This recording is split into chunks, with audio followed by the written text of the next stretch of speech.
MM, mother's milk, literally the glue of the boys. He holds it all together. While Butcher initially brings them together, he's still in his own self a repulsive force. So he drives people apart. MM is what allows the boys to function on a daily basis. He serves as the consciousness of the boys. He's disciplined, he's organized, he's obsessive about structure. These are all qualities that are born from his trauma and necessity. And while we see Butcher running on rage and Frenchie running on chaos, MM clings to order like it's his lifeline. So his very name, Mother's Milk.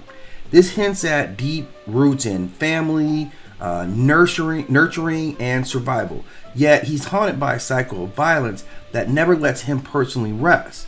So we see all of his issues with his obsessive compulsive traits. The obsessive rituals, cleaning. These aren't quirks, these are his control mechanisms.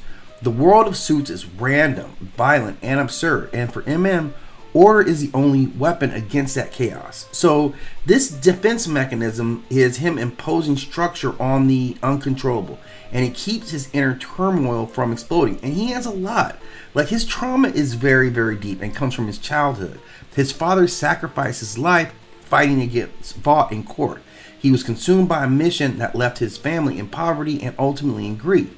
And MM internalizes that same sense of responsibility. This is almost inherited trauma. So he's stuck in this Freudian loop. He's trying to finish what his father started, but at the cost is his own freedom. And his role as a caretaker to the teen, to the daughter, to himself, these things become salvation and his curse. Now, MM projects his need for stability onto his daughter. He wants her to live untouched by this cycle of vengeance, but by refusing to let go of his own battle, he risks repeating the same mistakes as his father, where you're sacrificing your family ultimately for this cause.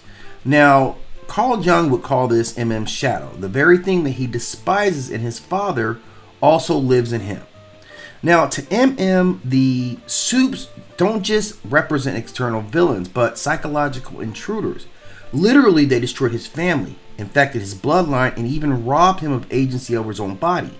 And every fight against Vought isn't just justice, it's MM literally trying to cleanse himself of that violation. Now, there's always this tension between him and Butcher, and there should be because of their extremes. They're really this kind of twisted yin and yang, where Butcher is unrestrained, right? This is the id going into pure vengeance. MM is a superego, which is disciplined and conscious. And this conflict mirrors like a Freudian duality. He holds the group accountable to morals, while Butcher always attempts to get them to abandon their humanity and morality for the victory. Deep down, MM fears becoming Butcher, being consumed by hate and unrecognizable to those who he loves and who love him. Now, the bottom line is he serves as a tragic backbone for the boys. His psyche is built on order versus chaos, fatherhood versus vengeance, and control over collapse. So he's not just fighting against Supes, he's fighting parts of himself that threaten to make him a repeat of what his father's fate is, to ultimately become like the people who destroyed his family. So an interesting character, and we've got to see this guy evolve. Looking forward to the next season coming up. But let me know what your thoughts are personally on MM.